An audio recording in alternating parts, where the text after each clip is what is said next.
প্ৰথমতে মই ইন্দ্ৰধনু তৰফৰ পৰা আপোনালোকক ধন্যবাদ জনাইছোঁ। আজি আমাৰ ইন্দ্ৰধনু মিনি থিয়েটাৰৰ শুভ মুহূৰ্ত অনুষ্ঠান। এই শুভ মুহূৰ্ত অনুষ্ঠানত প্ৰথমে আমি বন্তি প্ৰজ্বলন মংগলাচৰণ আমি অনুষ্ঠান কৰিলোঁ। আমাৰ হিয়াৰ আমঠি জুবিনদাৰ প্ৰতিস্মৃতিত আমি বন্তি প্ৰজ্বলন কৰিলোঁ। সুধাখণ্ড ভূপেন হাজৰিকা দেৱৰ প্ৰতিমূৰ্তিত আমি বন্তি প্ৰজ্বলন কৰিলোঁ। আমি ৰূপকোঁৱৰ দেৱৰ তাতে আমি বন্তি প্ৰজ্বলন কৰিলোঁ। তাৰপিছত আমাৰ দিহা নামৰে আমাৰ অনুষ্ঠান মুকলি কৰা হৈছিল। এনেকৈ আমি ইন্দ্ৰধনুৰ অনুষ্ঠানটো আজি আমি শুভ আৰম্ভণি কৰিলোঁ। আৰু এই ইন্দ্ৰধনু মিনি থিয়েটাৰ সঁচাকৈ বহুত প্ৰচাৰ হৈছে আৰু সকলোৱে জানে, সকলোৱে অৱগত এতিয়ালৈকে। এই ইন্দ্ৰধনু মিনি থিয়েটাৰৰ যোগেদি আমি নৱপ্ৰজন্মক এখন মঞ্চ দিয়াৰ উপৰিও আমি ৰাইজৰ মাজলৈ আমি সোমাই গৈছোঁ। আৰু ৰাইজৰ মাজলৈ সোমাই গৈ আমি যেনেকৈ পাৰোঁ আমি ৰাইজক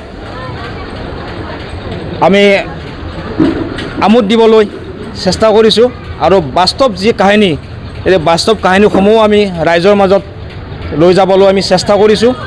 আৰু তাৰ কাৰণে আমি ৰাইজৰ সহায় সহযোগিতা বিচাৰিছোঁ আৰু আপোনালোকৰো সহায় সহযোগিতা বিচাৰিছোঁ আমি, যাতে ইন্দ্ৰধনু মিনি থিয়েটাৰখন যাতে ভালকৈ প্ৰচাৰ হয়, যাতে সকলোৱে চাই ভালকৈ উপভোগ কৰে। আৰু আমাৰ যিসকল আমাৰ উঠি অহা কলা কৌশলীবিলাক আছে, সকলোকেইজন আমাৰ নৱপ্ৰজন্ম আমাৰ, আৰু সেইসকলক যাতে সকলোৱে আশীৰ্বাদ দিয়ে, যাতে আৰু দ্ৰুত গতিত আগবাঢ়ি যাব পাৰে তেওঁলোকে, তাৰে আশীৰ্বাদ বিচাৰি আমি ৰাইজৰ ওচৰত আমি সেৱা বিচাৰিছোঁ।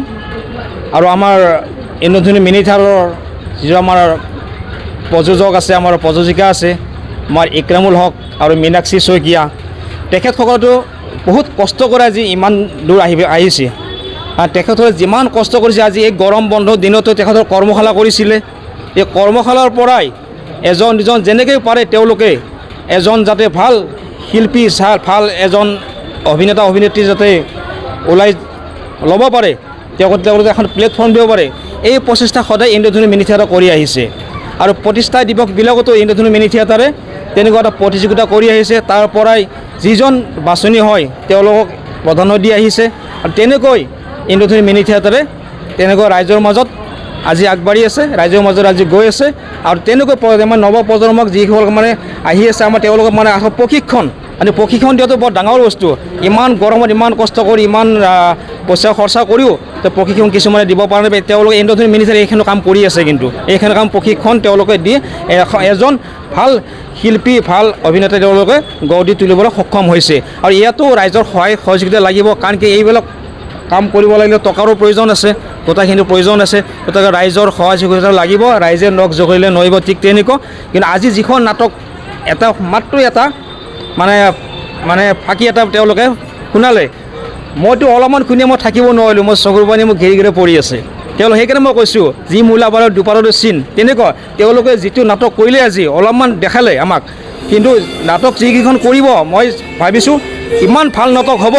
কাৰণ কি মই অলপমান শুনে যদি আমি ৰাইজে যিকেইজন আছে চকুৰ পানী ওলাব লগা হৈছে, বাকী গোটেই নাটকখন চালে কি অৱস্থা হ'ব। সেইকাৰণে ৰাইজে নাটকখিনি চাওক, ইন্দ্ৰধনু যিকেইখন নাটক আছে ৰাইজে উপভোগ কৰক, ৰাইজে তেওঁলোকক লৈ যাওক, তেওঁলোকে বিচাৰক। এইখিনি মই আপোনালোকৰ ওচৰত ক'ব লগা।